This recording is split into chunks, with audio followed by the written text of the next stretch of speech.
हेल' लोगोफोर, बे समाव नोंथांमोनजों माखासे बाथ्राफोर शेयार खालामनो नागिरदों। दा बे बेलायाव नुनो मोननाय जागोन जे थांनाय बुधबारखालि जे आसाम एसेम्ब्लियाव जोंनि बर' कसारि वेलफेयार अट'नमास काउन्सिलजों लोगोसे बर' रावखौ आसामाव एस'सिएट स्टेट लेंगुवेज हिसाबै जेनाखि गनायथि खालामबाय, बिल पास खालामबाय आरो बेखौ जोंखौ बाहायनो थाखाय बा बयखौबो बाहायनो हानायनि थाखाय मोन्थाय होबाय। दा बे बेलायाव बेनि सायावनो माखासे बाथ्रा सावरायनो लानाय जादों। गिबियावनो बे रादायखौ एबा बे खामानिखौ मावफुंनानै होनायनि थाखाय आसाम सरकार आरो जोंनि जिहेतु बेखौ बिटिआर एकर्डनि गेजेरजोंसो लाबोफानायनि गेजेरजों बेखौ सोसनफानाय जादों। दा बे बेखायनो बिटिआर एकर्ड खालामग्रा बा साफ्रोमबो दैदेनगिरि बिथांमोनजों लोगोसे बिथांमोनखौ मदद होनाय गासैबो रायजो राजाफोरनिसिम साबायखर बावनाय आरो गोजोननाय बावहरग्रोनाय जादों। दा बे बेलायाव सावरायनो गोनाङा बेसो जे जोङो बे मोनसे बेसेबा गिदिर फिथाइ जिहेतु मोननो हादों। दा बे मोननो हानायनि बेलायाव जोङो जोबोद गोजोननाय दङ, नाथाय बेनि बेलायावनो माखासे साननो गोनां बाथ्रा दङ। दा बे साननो गोनां बाथ्राफोरखौनो नोंथांमोनजों लोगोसे बाहाय सावरायगोन। बे जादों जे जों बेखौ जिहेतु सरकारा जोंनो होबाय, नाथाय होनायनि गेजेराव जों बेखौ बाहायनानै लानो रोंनो ना रोङा बेसो जोंनि बिराद गिदिर मोनसे सोंथि जानानै दङ। मानो होनबा जों एबा नोंथाङाबो नुखाबाय जानो हागौ जे जोंनि बर' रावखौ जोंनि बर' मानसियानो बेसेबां नेवसिलांगासिनो दङ, बेखौ जों नुगासिनो दङ। दा बेखायनो जोङो सरकारा बेबादि मोनसे सुबिदा होदोंब्लाबो नाथाय जोङो जोंनि बाहायानो रोङिनि थाखायनो बियो लासैनो मोननायबाबो मोनि बादि जालांगोन, जों बेखौ नुनो मोनगोन। बेखायनो जों जाहाथे बेबायदि जाया बेखौ जोङो सांग्रां लानाया मोजां। दा बे बेलायाव मोननैसो गोनां माखासे गोहोम खोख्लैग्रा जाथायफोर दङ, बेबो नंगौ थिग। दा बैफोर जादों जेरै हमनानै ला इडुकेसन डेभेलप जानाय। दा बे इडुकेसन डेभेलप जानाय मानसिनि सायाव माखासे रावफोरा गावनि रावफोरा बाहायजाया, जेरै इंराजि मिडियाम बा बायदि मिडियामफोराव बा गोजौ थाखोआव गुबुन गुबुन टाउन सहर बा गुबुन गुबुन जायगायाव थानानै फरायहैनाय स्टुडेन्टफोरनि खुगायाव गावनि रावफोरा माने सोदोबफोरा गोमालाङो अट'मेटिकलि, आरो बे गोमालांगोनखाबो। नाथाय बिदि होननानै बिथांमोनाबो जुदि नेवसियोब्ला लासैनो मोनसे समाव साफ्रोमबो बेबायदि गोजौ सोलोंथाइ लानो हानाय मानसिया फैजोबगोन जोंनि बर'आव। अब्ला लासैनो जोबलांनायनि लामायाव फैगोन बे मोनसे लामा। जाहाथे बेनि थाखायनो बुंदों जे साफ्रोमबो बर' मानसियानो गुबुनाव थाहैलागै दा थाहै, न'आनो फरायनाय बा गावनि रोंगौथिजों हाना लाबानो बिथांमोना गुबुनजों जेखि भाषा रायलाया बाहाय अबजेक्सन गैया, नाथाय गावनि मानसिजों गावनि रावखौ रायलायनानै सोदोबफोरखौ रायलायनानै बुंनानै फोथांनानै लाखिनांगौआ जोबोद गोनांथि जानानै फैबाय। नङाब्ला बेयो लासैनो जेसेबांखि सेफटि खालामनो नाजाया मानो सरकारजों, बेयो जोबनानै थांगोन नुखानाय।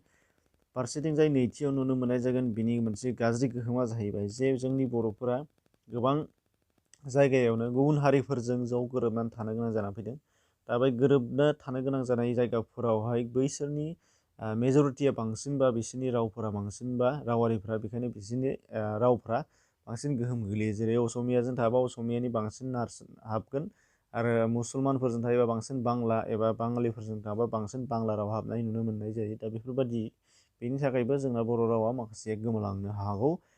दा बे बेलायावबो जोङो सांग्रां जानांगोन जे जोङो जोंनि रावखौ जेरावखि थाया, मेजरिटि आरो माइन'रिटिजों खोथा गैया, बेहाय गोबां दं एसे दं जों खोथा गैया, जों रायलायनांगौखि रायलायनांगोन। गुबुनाव न'निफ्राय ओंखारनानै गुबुनजों रायलायनांगौबा आलादा खोथा, नाथाय न'नि एबा नोंनि गावनि गामियाव गावनि हारिजों रायलायनाया बेयो थानो नांगोन। जिहेथु जों बेखौ गिनांगौ एबा खुनु लाजिनांगौनि खोथा फैया। दा जेरै जों नुदों गुबुन गुबुन, जेरै एगजामपोल लानो हायो, जेरै बाङालि मानसिफोर, बिथांमोनखौ जों नुनो मोनदों जे जोंनि बर' गेजेराव थानाय मोनसेल' गामि जानो हागौ बिथांमोना, बा न'खरब्रै न'खरबाल' थानाय मानसि जानो हागौ, बबेबा टाउनाव बिथांमोना एसेल' मानसि न'खर थानो हागौ, अब्लाबो बिथांमोना गावसोरनि राव आरो गावसोरनि कालसारखौ मालाबाबो बिसोर गारा।